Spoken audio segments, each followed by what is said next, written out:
Hello and welcome to today's panel on e-commerce for a modern retail, hosted by George Mason University Center for Retail Transformation and sponsored by Microsoft. My name is Dr. Gautam Vatkepat. I am the director for the Center for Retail Transformation. And in our efforts to highlight the transformation of retail, I'm delighted to host this roundtable where we'll discuss from leading experts what are the challenges, solutions, and emerging business models that e-commerce retailers must keep in mind. Thank you for the audience who are joining us. Thank you for the panelists who have joined us from all around the US. A little bit of housekeeping. If you have any questions that you want the panelists to answer, please post it in the Q&A session. We'll have the chat going in case you want to post your comments on statements made, make it as interactive as possible. So without further ado, let's get started. And we'll go around the room and introduce the panelists. We'll start alphabetically. Chris, if you could kick us off. Hi, I'm Chris Jones. Pleasure to be here. I'm the Chief Product Officer at a company called Amperity, based in Seattle, Washington. Amperity is really focused on helping brands that serve consumers build a unified view of their customer so that they can drive growth and profitability. So we built a big data processing pipeline that takes all the data that brands collect with the consent from consumers, brings it all together into a unified customer view, and then publishes it to all the employees at the brand, whether they're in marketing or analytics or customer support, to go serve customers better. Welcome, Chris. Gihad. All right, thanks, glad to be here. I'm Gihad Jawhar. I work at Custom Ink. I'm the Chief Technology Officer at Custom Ink. We're based in Virginia. And that's interesting to say. I mean, we're just about to get rid of most of our office, and I think we're just based everywhere in the world at this point. That's certainly where we've been hiring. So I've been at Custom Ink for 3 years. What we do, we make custom gear. So stuff like, this hat, this backpack over here, and a myriad of other things, coffee cups, water bottles, and that sort of thing. We're about a $400 to $500 million business. Again, like I said, I've been at Custom Ink for 3 years. Prior to that, I was at Lowe's, managed the digital properties, website, apps, and that sort of thing for about 10 years. Good to be here. Welcome, Jawhar. Lisa. Hey, everybody. Lisa Bigelow. I'm an industry executive at Microsoft for retail and consumer goods.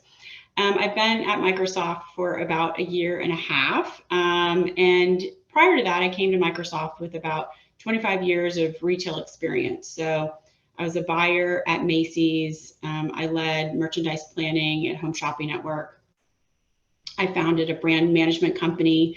And then most recently led large fashion categories at eBay. So I try to bring that experience internally to our retail organization here at Microsoft, but also I work externally with brands and retailers, really to grow their business using technology and innovation. I also work really closely with our partners on the call today, Tal and Chris, to kind of bring those solutions to life. So pleasure to be here and looking forward to the conversation. Well, thank you, Lisa. Saving the best for last, Tal. Whoa. My name is Tal Rotman. I've been with Namogoo for closing in on 5 years. With SaaS, that's a lifetime. And based out of a lovely Boston, Massachusetts. I run the channels and alliances here for Namogoo. And we partner, as Lisa mentioned, with Microsoft to really bring the Namogoo capabilities, which really revolve around improving the journey for visitors in the online channels, right? Trying to focus on forms of interruptions and friction and remove those friction points in order to improve the experience of a customer as they're going through their shopping journey online, as well or as good as it can be, as it is in the brick and mortar store. Really try to make it a very clean and smooth experience. Wonderful, thank you. And so we're set for a riveting 55 minutes of conversation of where e-commerce is heading. So at the center, we kind of start off by level setting and trying to get an idea of where things are going. So let's go around the room once again and kind of get a perspective on where e-commerce is heading. We know that e-commerce accounts for about 14% of total sales. When the stores were shut down, you saw a bump in that sales, but now things are flatlining to a certain extent and physical stores seeing growth that is on par with e-commerce sales or online sales. So what's the future of e-commerce in your opinion? Again, we'll go, maybe Chris, you can kick us off. Yeah, I think e-commerce exists in the lens of the future of retail business. And so I'd start by saying, what's the future of the retail business and what role does e-commerce play in that?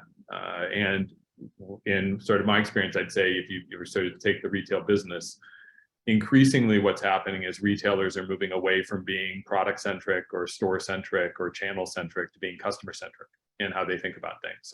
And the reason for that is the economics are shifting. The economic model for most retail brands is that most of their revenue and profit comes from the customers that are their most valuable customers. And so they need to think differently about how they acquire a customer, what the value of that acquired customer is going to be, because acquisition costs are rising. With the advent of e-commerce, everybody's trying to use the same channels to acquire the same customer. And then when they acquire a customer, they need to be able to retain them and drive them through a value cycle that gets them to be high value in a way that's beneficial to the consumer, because if it's not, they're going to churn, and that is beneficial to the brand. And I think that is going to impact how people think about e-commerce sites. Most of the traffic that in e-commerce sites anonymous, but half the transactions come from known customers. So, you can spend a bunch of time thinking about how do I convert people I've never seen before, or you can spend a bunch of time thinking about how I serve people I have seen before.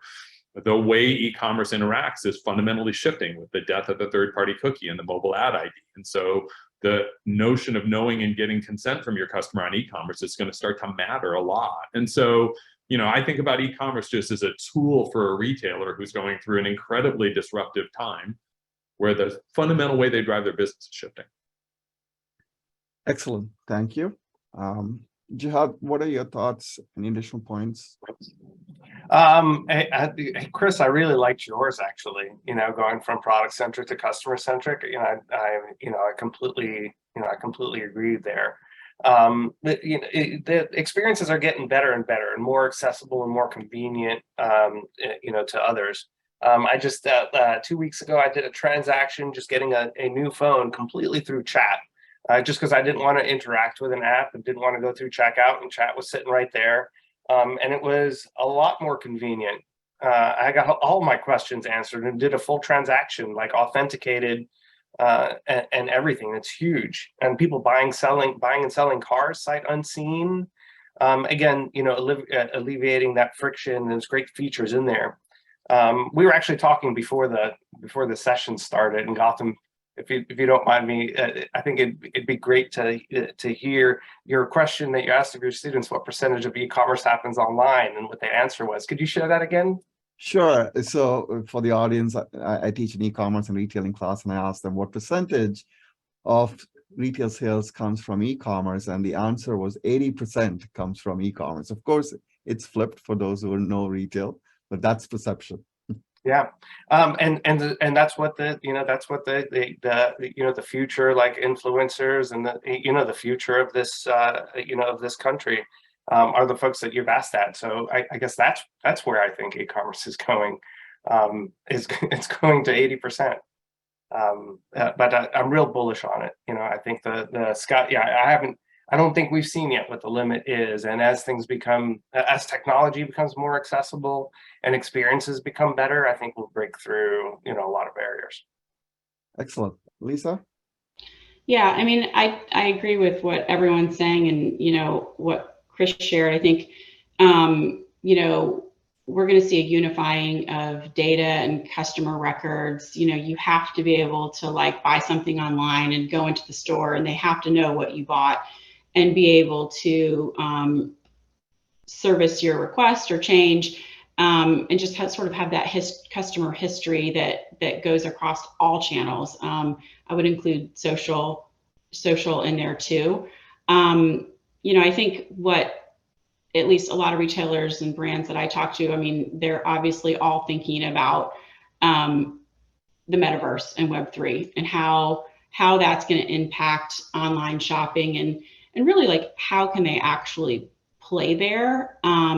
NFTs is a great place to start. That's non-immersive. So when you start thinking about then the immersive piece of e-com, you're thinking about virtual showrooms, virtual e-com sites that you can actually navigate and shop, as well as like events and sort of like co-creation environments.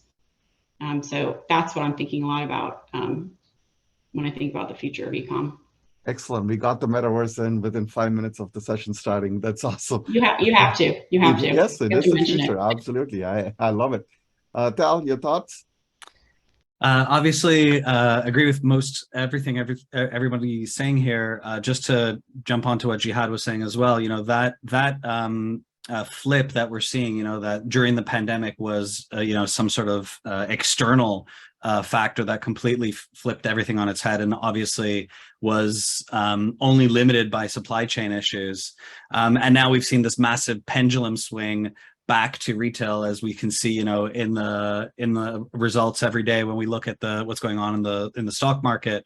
And yet there is an unfathomable amount of increases in traffic, increases in transactions, and focus of retailers on the e-commerce channel, where although the numbers have dropped significantly, that is the new high bar that they're looking towards, right? Although they, the revenue numbers that they saw, large retailers were seeing during the pandemic period, they only naturally drop down. That's where the target is now, and to go beyond that. So there's an incredible amount of focus in the retail industry on achieving those, getting back to those numbers. And the only way to do that is to optimize the experience of the customer as they go through the channel. Everybody is, used to all of the most basic, tricks of the trade that may have worked 3-4 years ago. And now it's got to be a lot more sophisticated, a lot more personalized in the experience. And to Chris's point, if you know 50% of your visitors, then you don't know the other 50%. And that's actually where, we're fitting in. Actually, a lot of our focus in terms of our vision at Namogoo is helping on the anonymous side, where you may not know who the visitor is, and we can actually find some different factors that actually improve the experience of a visitor without necessarily knowing who they are, right? And obviously privacy regulation is becoming even more relevant. There's the FAA has recently brought in new elements of the organization whose job will be to enforce privacy regulatory frameworks. And all over the world, it's becoming a much more significant issue. And so definitely you'll need to ensure that you comply while at the same time providing a personalized experience. And it's certainly going to be a challenge. And the only way to do that is through, improving the technology.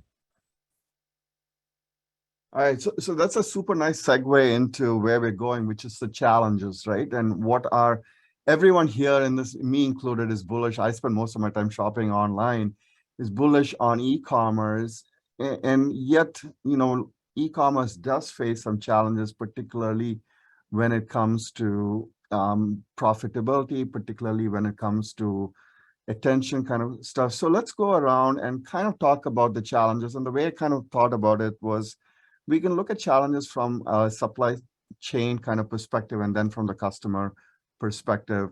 So in our in the teaser video that we had posted, Gihad, you talked about how e-commerce companies have to rethink supply chains to enable for that next wave of growth. Can you just expand a little bit for our audience on what you meant by that, so that we're level set on that issue? Yeah, I think that there are. Well, first let me tell you what I'm really bullish and confident in. I'm really bullish and confident in the tech advancements in tech, commoditization of tech, automation. Companies, and just sort of like this, the SaaS, model of various companies that are out there. So I think just as far as ones and zeros are concerned, I think that's advancing, handily. and it is something that we can count on to continue accelerating. Now, there are no ones and zeros that can get this shirt from one location to another in a just-in-time type of thing. Nobody likes to carry inventory or any of those holding costs. And that's particularly problematic with legacy retailers that have built their entire supply chains on breaking packs and getting products into stores, into distribution centers, and then into stores, and then onto a shelf where a customer can interact with it. Over the course of whatever 100 years, getting relatively good at that. I mean, inherently inefficient, but getting relatively good at that. All of these legacy retailers, which carry a lion's share of the transactions and the e-commerce or just retail transactions overall, and having them just so anchored in the old supply chains, and then having to transition them. I mean, these folks are the best funded. They have the most number of people that can go through that. And they also have like the biggest boulder to move in order to not completely reinvent, because I don't think that would be affordable. So they've got to iterate their way into a supply chain that makes sense in today's world. Which means getting it in at a certain time. And if we're going to get to 80%, we're going to have to ship a whole lot more things that don't necessarily get shipped or transacted online. Like, we've got to break through a lot of these models as you get furniture or any of those other sort of difficult or low penetrated e-commerce categories. So I think that transition, understanding what you're going to throw away and build from scratch, what actually has value, and you're able to do it, and then hiring the people that have the ability to think that big and figure out how to get us from point A to point B, is extremely difficult. So there's a lot of cultural aspects to it as well. And it's only going to get minimal help from this explosion of commoditization of technology and all of these, coders and things like that are, coming to market.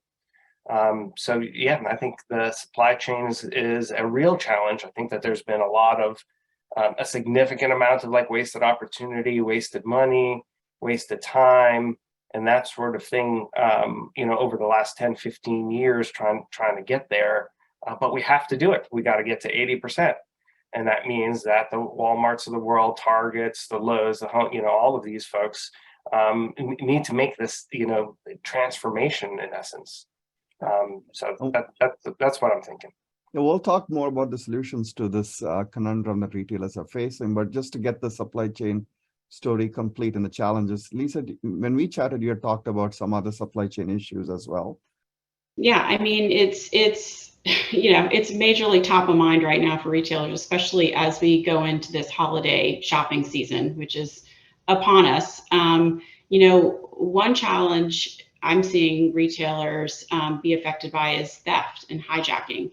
So primarily between the manufacturing plants and their distribution centers.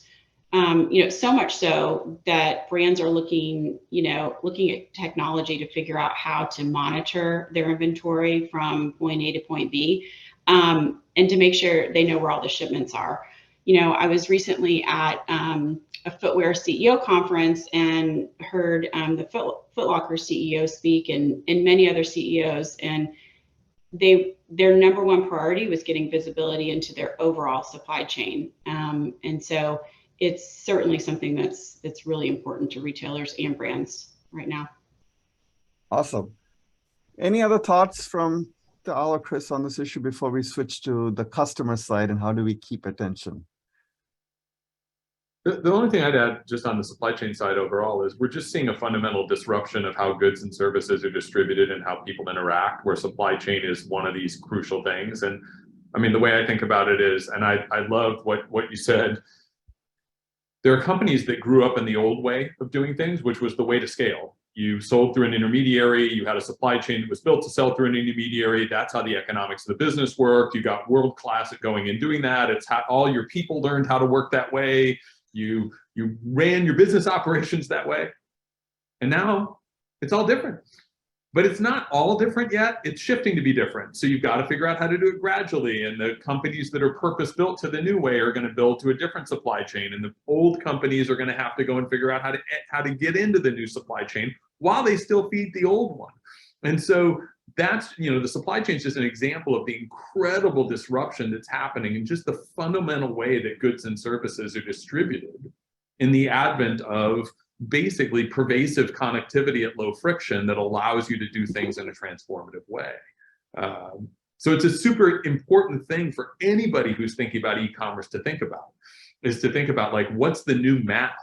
What's the new model? And how far away am I from that? And then where's my own internal belief system getting in the way of attacking it in the right way? Yeah, I would just add that those companies that have figured it out, or to some degree have figured it out, and they've opened up the bandwidth, as it were, right, that allows them to achieve and surpass their metrics and their goals. Those are companies that can now leverage that infrastructure and a lot of them are doing it, create marketplaces and a venue for other retailers who are struggling to actually access and build out their own bandwidth. And I'm seeing it, both in some of the larger and global enterprises that have really, sussed it out, but also on a local scale as well. Just thinking, we partner with some companies in Turkey. Turkey, is a very insular market, primarily in terms of the retailers that work there. And a lot of the companies there have built very powerful supply chain inside of the company. And now they're offering their services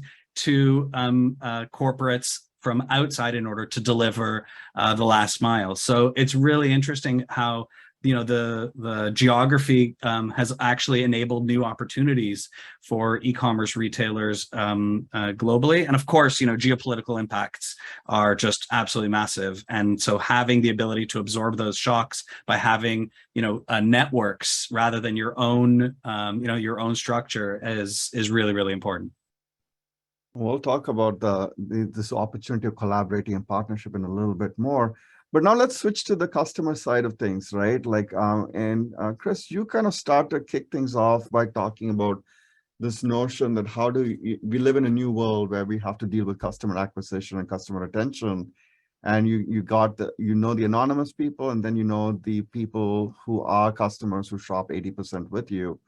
What's the challenge that e-commerce companies face today when it comes to actually extracting value from the customers that they know are shopping with them? And what's the main hurdles that you see from that perspective?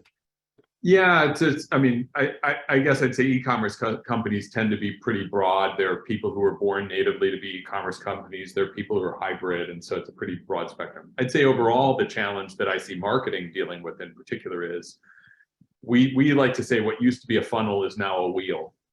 It used to be that you had a funnel, you tried to drive new people into the top of the funnel, you used the third-party cookie or the mobile ad ID to acquire companies through an audience, through a bid-based system. Then you converted the customer, and that got handed off to somebody whose job it was to go and retain them, and then you retained them and got them to value. Well, that's all getting completely disrupted, because the fundamental notion of audience management, that is the third-party cookie and the mobile ad ID, is getting eroded and going away. And the increasing way that you're going to go and acquire customers turns out to be consent-based. You're going to have a customer consent to interact with you. You're going to have some notion of their communication preferences in order to get them through the funnel. And then if you want to go find new customers that are high-value customers, you're going to have to know your high-value customers and use it to seed acquisition. That's why it turns into a wheel. So a customer joins you, you have to be able to know what's their predicted lifetime value, because it helps you offset and understand, is the customer acquisition cost right? And then you have to be able to convert them from one-time buyers to repeat buyers, to cross-brand buyers or cross-line buyers, to things that get them to be high value. And then when you know they're high-value customers, you're going to use that audience to do acquisition on social media networks that are increasingly doing lookalikes, not based on their understanding of audience, but based on your understanding of audience. And so it just completely changes how you think about the life cycle, the economics, and the way to go and manage it. And it makes it's going to make marketing hard. half of the way that people managed sort of the efficacy of their spend was based on the cookie and the mobile ad ID, and it's going away. How are you going to manage conversion? How are you going to understand attribution? You're going to have to do it based on your own known first-party data. So that's just happening across the board. And in every conversation, that's what I see marketers struggling with is, how do I shift my notion of managing acquisition and retention from the old way to the new way? And if to paraphrase you, that means that you need to be able to manage your first party data more effectively, know who your high value customers are, and try to keep them engaged as long as possible, right? Is that a fair paraphrase? Yeah, and also what I'd say is you need to have global context around the moments that matter and the metrics that matter in the brand. And those sort of turn away from the short context things like in-session personalization, which is still highly important. And two things like, what I really want to do is to understand how many first-time buyers do I have, how many converted to a second-time buyer within 90 days, which is highly indicative of lifetime value. How many of those repeat purchasers then go on to become frequent enough purchasers? What are the behaviors that are indicative of that? How do I encourage those behaviors? Who's someone whose activity rate's going down? How do I re-engage them? All those statistics marketers are going to have to know. Perfect. Wonderful. Tal, when we had talked, you had, it was an eye-opening conversation for me. One, I love the idea how you said it's about attention. But then you threw something at me that I had never heard of, and I'm a marketing professor, which is customer hijacking, right? So for the audience in the session, and tying it to the anonymous aspect that you talked about, that you specialize in, Namogoo specializes in, can you just talk about what is customer hijacking? How does it detract attention? And how prevalent is it? Because that prevalency was something that shocked me personally. 100%. Yeah. Look, just jumping off of what Chris was saying, all of the work that you do, the amount of effort that you're putting in, and I totally agree with focusing on LTV and longer term metrics, but it only is relevant when your customer stays in the shop, right? And you need to keep their attention. And one of the first things that Namogoo brought to market in our journey continuity platform is the ability to identify interruptions to that experience, right? Where we know that everybody's attention is very, very short these days. I certainly noticed that with my high school daughter looking at her phone all the time. There's a lot of interruptions going on, even when you're in the web store at your favorite retailer. And that's because people are installing anything, everything without looking. I certainly, when using public Wi-Fi, I'm just clicking next, next, next. Just give me that public Wi-Fi. I don't care what you've installed onto my device. And actually, this is oftentimes resulting in some form of software that is now vying for attention when you are in the e-commerce retailer site. So you might be, shopping for shoes at a well-known footwear retailer, and all of a sudden you see a competitive ad appearing because it is being injected by this software, which Namogoo has termed hijacker, customer journey hijacking. And what's actually happening is they're looking at the behavior of the visitor and trying to find something that's going to resonate. It might be a competitive product, so you might be interested in click away, or it could be some toys because you were looking to buy birthday gifts for your kids. Or it could be, something salacious, gambling, just kind of junky, spin the wheel to win. And when you see this kind of experience, it's causing people to leave the site. It's a negative experience, or it draws them away. And that's what I'm saying, where you're fighting for attention in your own shop. Now, the thing that's, really eye-opening to your point, Gautam, is that it's happening a lot. It's happening something like 15 to 25% of the time. And this hijacking, if you think about, some of those visitors who are experiencing it are leaving the web shop. That means they're leaving the funnel, and therefore they're significantly impacting conversion rates, LTV, repeat shopping, and just the general customer experience. If you see junky stuff when you're in a web session, you might actually associate that to the brand, never mind, salacious or gambling type of experiences. So this is illegitimate. It's not something that the retailer certainly wants, but it's not illegal, because I click next, next, next when I use that public Wi-Fi or installed that app. And therefore, it's something that you need an external technology to actually help you with. We've got some questions from the audience as well. So before we move forward, I just want to address those questions. So the first one, just Tal, since you were talking, what about self-inflicted interruptions, excess payment buttons, etc., that hurt conversion rates? Will the pendulum swing back on that? So maybe Tal, we'll start with you and then open it up. Oh, there's no doubt that there's a lot of side improvements that could be made, and there's there's a whole industry around conversion rate optimization and ensuring that you find frictions, like you said, like they've said, self-inflicted. No doubt. The other element that one needs to consider is, and this is becoming even more of a hot button topic, is legitimate interruptions. Right? If I am a shopper, I may have installed some form of price comparison tool or some sort of cashback tool, and then that actually can impact the experience. Sometimes interacting in not a great way with your design, with the retailer's designed experience. So there's a lot of different ways that you need to focus on improving the customer's experience that are kind of new. Yeah, excellent. Any other thoughts? No. Okay, so I have another question in the audience that I'm going to say for a second. But Lisa, when we had chatted, you had also brought up certain other customer friction points that needs to be addressed for e-commerce to succeed. Do you care to shed light on your point of view? Yeah, for sure. Before I get to that, I just want to say I also was not aware of retail hijacking until I came here to Microsoft and met Tal, even it being eBay for 7 years. And then going back and looking, I now see it's like so pervasive. So it's a real thing happening. So yeah, so I think with the environment right now, with the labor shortages, customer service tends to either stay the same at e-commerce sites or is actually starting to decline. And this is an issue because, as we know, shoppers' expectations are going up. So they expect their journey to be seamless, channel agnostic, as Chris said, sort of like that flywheel.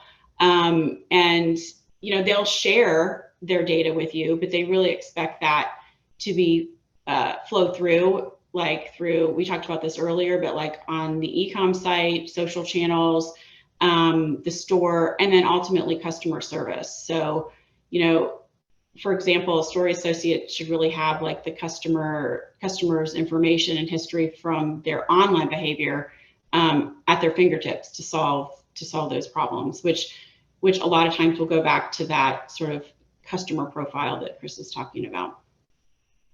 Excellent. And we'll save the best for the last. Gihad, your thoughts, since you are the e-commerce retailer on here, any additional thoughts on how to, what are the challenges from a customer perspective that e-commerce retailers have to face? Yeah, I mean, I agree with the points already made. I think that there's one that we haven't touched on yet, which is human beings are like amazing at interacting with other human beings. There's a handful of reasons why like in-store conversion rates are so much higher than online conversion rates. And some of them are acceptable and some of them aren't acceptable. But I guess the point being is that human interaction, or that human flavored interaction, because when you have humans to humans interacting, they bring creativity. Employees like at a store, and creativity, are empathetic to the customer problems, do creative problem solving to solve whatever the customer problem is. And when you go to e-commerce, you've got to do that at scale without a human being like interacting with every individual customer. So creating those user experiences that mirror the type of service that you get from an actual human being, and doing that at scale is really taxing to things like user experience design, how you influence customers, and then the data behind that, so you can create personalized and relevant experiences. I think that's something that we haven't touched on yet, is that bringing that human interaction to a scaled e-commerce type of experience. Yeah, and I love that. I'm a person who always believes it's about experiences, human or technology enabled, and that's the frontier that we need to get to. So let's talk about. So we talked about the challenges being first-party data. How do you optimize it? How do we actually prevent distraction, right? Customer hijacking. How do we enable that service experience? and how do we scale user experience? So let's now pivot to the conversation. We've already had a couple of questions in the chat about what should we do if we are e-commerce companies, right? And so I want to start this conversation again, looking at the customer side of things here. And Chris, when you and I had chatted before, you had said something that was equally eye-opening. I learned more from these sessions than anything else, which is that 25% of first-party data, you said, was, if I heard you correctly, was inaccurate or mislabeled or something to that effect, and that had an impact on revenue. Can you just talk about, I mean, that seems to be a huge challenge when everyone is moving to a consent-based system and we're going to a third-party cookieless world, right? So Yeah, what is the challenge, and how can people actually fix that problem? Yeah, I guess I'd say that the challenge, well, in our data for customers that we have, so we looked at some aggregate statistics, and one statistic we found is that 23% of customers were misidentified, but that represented 52% of revenue for the brand. And that's because typically, we like to say humans are these funny people. They do weird things like change their email addresses and change their names and move addresses. And so the challenge you face is that brands have pretty bad long-term memory. They're more likely to forget their longest standing customers because those customers have gone through life changes that cause the brand to forget them. I think there's some statistics out there. This will be directionally correct, but probably statistically inaccurate, that like some huge percentage of people who have account management systems, they spend all their time on password resets because people forget their passwords and their logins. And so you'll find consumers, even with a logged in experience, abandon their logins. And so what that means is, fundamentally, customer data is just implicitly messy and hard to manage because humans do things that become hard to manage and interact in ways that can be hard to manage. And so the challenge that retailers face as they grow is that management becomes an imperative because you have to understand and know lifetime value. So as your retail business grows, you have more transaction systems, more ways you're interacting with customers, more product lines, the data becomes increasingly messy. Someone asked a question about sort of advice for a small business.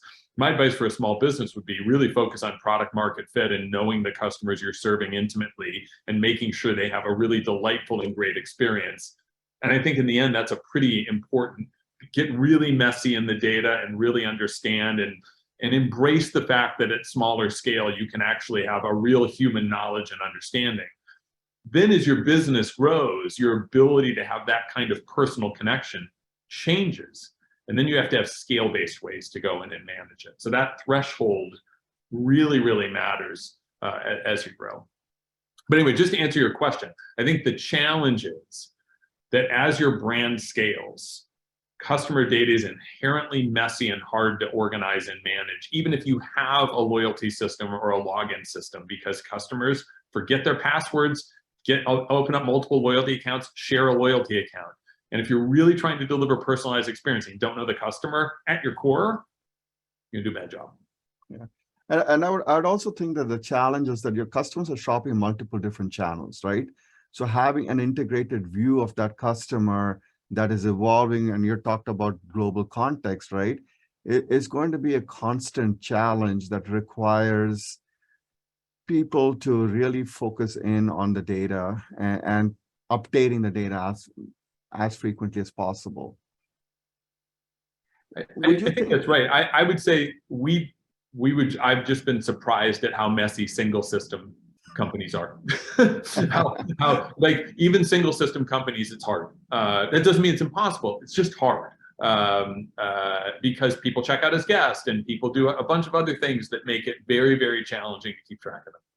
Yeah, or in my case, I intentionally create a fake email address to do these things so that I don't share any information, right? And that is also a big challenge, which what I'm implying is that we probably also need to build trust and relationship between the company and the customer to actually allow for that data sharing to happen. So, I mean, you talked about this notion of, customer hijacking, which I guess is new to a lot of people on this session. What's the solution to this, right? Like, so I read some really crazy statistic that there is over 1.8 million e-commerce companies today. So if they're all marketing, they're all fighting for customer attention, these things about customer hijacking is bound to happen, right? So what can be done, broadly speaking, to prevent this from happening, especially if you're a e-commerce company? Well, obviously, my answer would be Namogoo, clearly. But look, there's a lot of technology out there, a lot of different things that are happening. When it comes to the illegitimate hijackers that are really targeting large enterprises, solutions like ours are built for that sort of scale, right? We're able to identify many different vectors, and the unique thing about this particular phenomena is that it's been around for a long time. There's some pretty big companies that are doing it with a lot of resources, so they're also evading detection. It's not as simple as setting up, a whitelist, blacklist, and saying, okay, that's it, we're good to go. These technologies are trying to be, quite stealthy.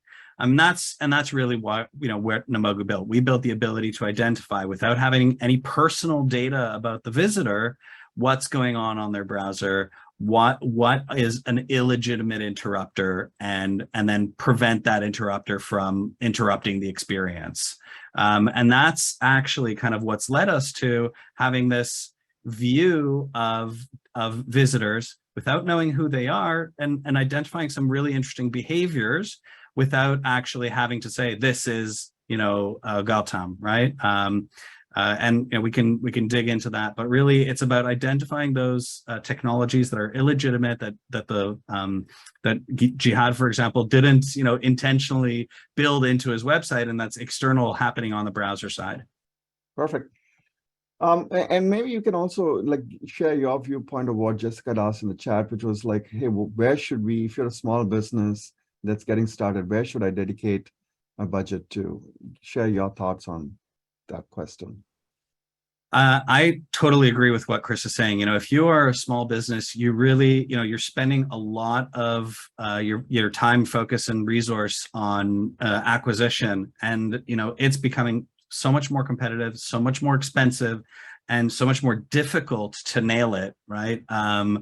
And what I think a lot of companies really need to focus on is improving the experience, designing it so that the visitor who is coming with intention is actually getting the experience that you ideally want them to, right? That they're actually going to engage more deeply with your product, with your value proposition, and really keep attention, because apart from hijacking, there are so many other ways for visitors to actually have their attention drawn away. And so, keeping an engaging experience, whether it's through content, whether it's through, a really curated experience, I think it's really, really important to focus on, making your brand really stand out. Awesome. Lisa, you talked about services, right? And we had Gihad just talked about an experience where he bought the entire phone online without having to interact with a human. At some point. So where do you see, what's the challenge to deliver a really superior service to the consumer? What do you see, and what are the things they should keep in mind? Yeah, I mean, I think retailers right now are thinking about how can they do more with less. And to Jihad's point was perfect. It's how do you scale that best-in-class customer service online and on e-commerce without actually talking to a human. And so I'm seeing a lot of retailers invest in, the conversational bots, the virtual assistants, and then all the way to digital humans, which is happening. And the AI and the tech behind both of these continues to evolve every day. I'm seeing new solutions that just keep getting better and better and better. And I'm sure we've all been to sites where the chatbot is not great, and that's a really poor customer experience. There's nothing more frustrating than going to a bot and asking a question, and it's can't help you, don't understand. So there's technology out there that's so great and so fluid, and it continues to evolve. So that's just a place that I'm seeing a lot of retailers thinking about for e-com for sure. Perfect. Jihad, do you have any additional thoughts on how what can be done to improve the customer experience when it comes to e-commerce?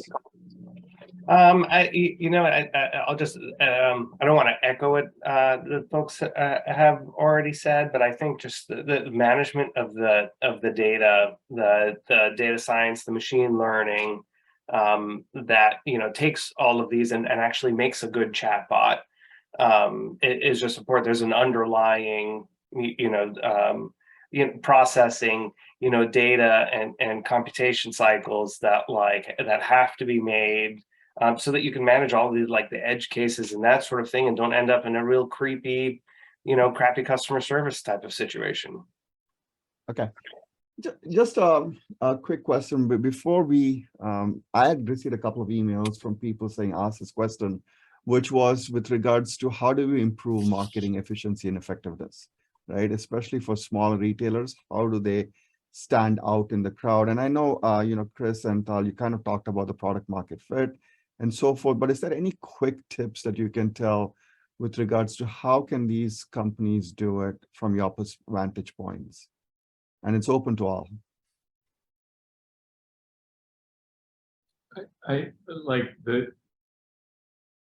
this notion of sort of starting out in retail. It varies so much by the type of product you're trying to assort, who your audience is, what your unique proposition in the world is to the consumer and why, where are you likely to find other customers. And I think you'll probably, my suggestion would be that first start by knowing who you are, writing down what you're good at and what you're not good at, writing down why it is that you solve some unmet customer problem, and then really being clear and authentic with that customer in your voice and how you reach them.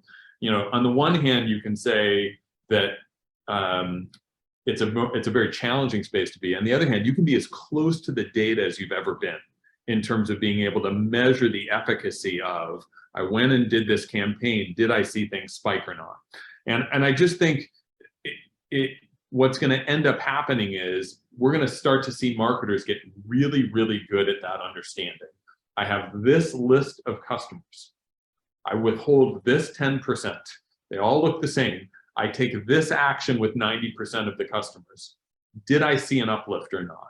And did I see an uplift not in just a short-term thing? Did they click? But did they transact? So I think we're going to start to see marketers get much closer to ground truth. When I spent this money, did it drive actual purchase, actual transaction, actual things that I can measure? And that will really change a lot of what's been opaque, not just to sort of people who manage the marketing budget, but to the marketers themselves who are trying to take action.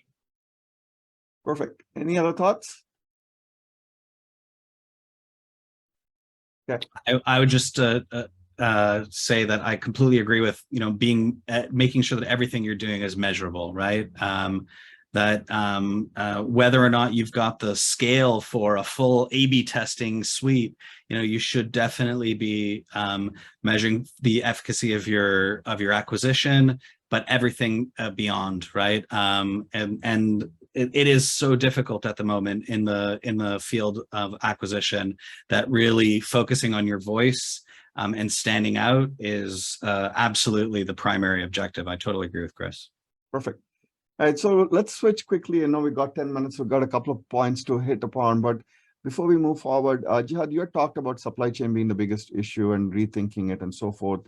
You yourself work in a custom product scenario. How can supply chains be reimagined or reinvented to get to that 80% from your point of view, right? Like from your personal point of view.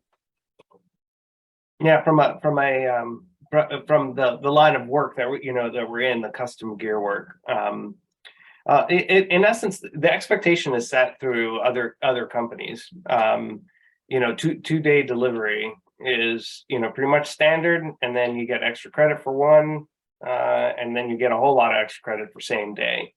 And whether that product is customized or not, customers don't necessarily care, nor should they.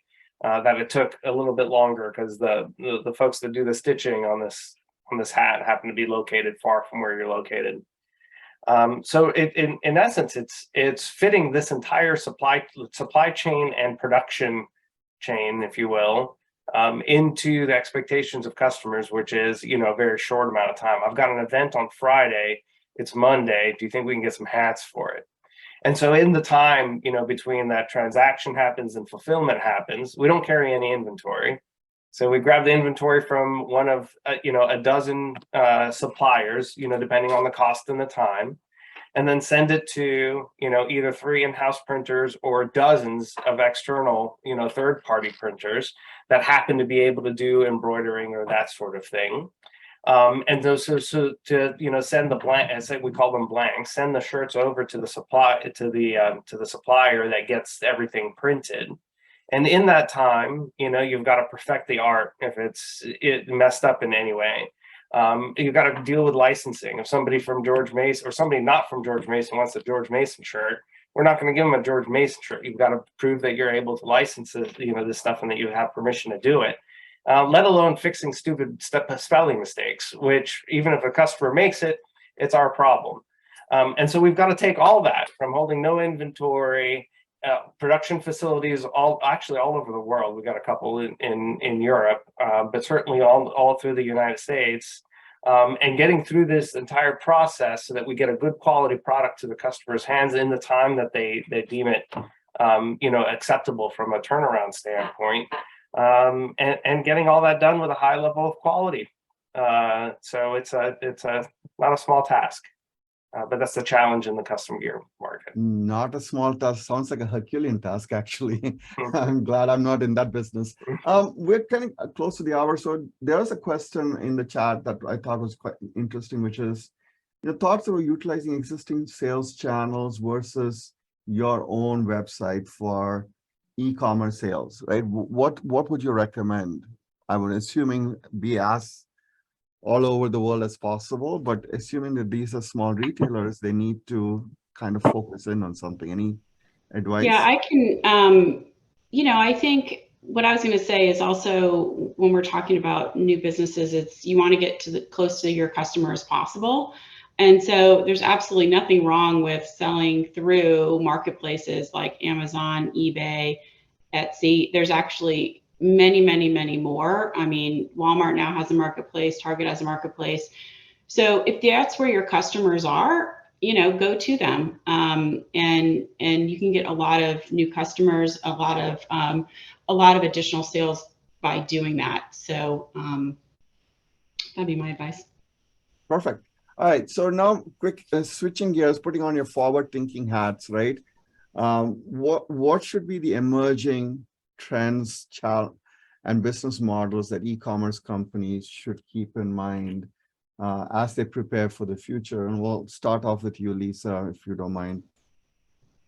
Yeah, I mean, I hit on Web3 metaverse, so that's of course a new model and hopefully a new revenue stream for some e-com companies. I think additionally, companies are thinking of new ways to make revenue, new revenue streams. And so retail media is one of those places. You know, as part of the launch when we did it at eBay, Amazon does it really well. And now retailers who have brands are beginning to adopt it also. So you can have, you know, if you have a running shoe company or e-com site and you have Nike and Adidas, they bid against each other for a more valuable search result.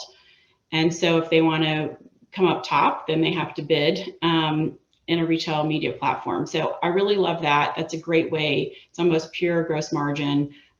Brands are really accustomed and used to doing it and participating in something like that. So additionally, I'm seeing re-commerce. You know, sustainability is becoming really important to shoppers, and re-commerce is a great way to you know, sort of show that you're a sustainable company, and B, capture those sales instead of those going to an eBay or re-commerce site.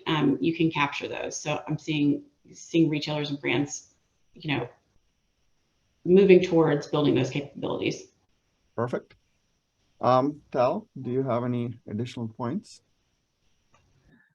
You know, not to hit the point too many times, but it is really important to identify where you can engage with visitors today in a world where you don't know who they are, right? As well as when you have data there and you have compliance, then you can engage more deeply cross-channel, in store, creating a unified experience to stand out from the mega marketplaces, right? And that's really, really important. But if you don't have data around who that visitor is, you've got to find other ways to create an experience where you do stand out, and you are actually offering them something that's a little bit differentiated. And so, we really do envision that experiences can be differentiated whether or not you have first party or non-first party data. Gihad? I'll keep it brief. In essence, switching costs are super, super, super low. So you have to extend the customer relationship somehow. And there's two ways to do that. One is to do amazing marketing, like the amazing marketers are on this call. The other way is to modify your or create a business model, that extends the relationship as well, essentially solving more of the customer need than you might have initially thought. Perfect. Chris? I just think that what customers expect of brands has changed, and the brand promise matters at every touch point, however you do it. And I agree that because switching costs are super, super low, people have affinity for a brand promise and a company that shows their brand promise consistently across all aspects, whether it's the first time I engage with a brand or repeat engagements with the brand, I want to come back. And so I think it really is important to understand, what do you stand for and why, for what kind of customer? And the nice thing about where we're at now is there are large pools of unserved customers that whole new businesses can target, which didn't used to be targetable before because you were limited by geography or region or some other point of friction. So the opportunity to stand for something and engage customers in a different way and really understand them and serve them, it's never been greater for retailers. It's the best time right now. In one hand, you could say it's scary to be a retailer. On the other hand, you could say it's the best time ever to be a retailer. You have zero friction access to most of the world's population that's connected to the internet. And that allows you to curate an audience in a very different way. Excellent. So any last thoughts as we wrap things up? Any pearls of wisdom besides what you've already shared for the audience when it comes to e-commerce and succeeding in e-commerce in the future? I think one reminder is buy the commodity and use your brain power to build the secret sauce. Just make sure you're spending the right time in the right place. Excellent. Anything else, Chris? No, that's a great one. Okay. Yeah, know your unique value add for sure is really smart. Yep. No, it's just been a great conversation. I was just going to say thank you for hosting us. It's been a great session. Great to be here with all of you all. Well, thank you. I actually learned a lot from the session in the world that we're moving to, where privacy is going to be paramount. Cookieless world, customer data, how do you deal with customer data? How do you deal with the anonymous data? All of which drive towards customer intimacy and getting to know the customer better are going to be crucial to getting to that 80%. Now, I don't think I will live to see it get to that 80%, is my own personal perspective on this, but it is a grand future that we're looking forward to, and I think some of the solutions we talked about can get us to that future. Thank you again for sharing your time. Thank you for the audience for joining us, and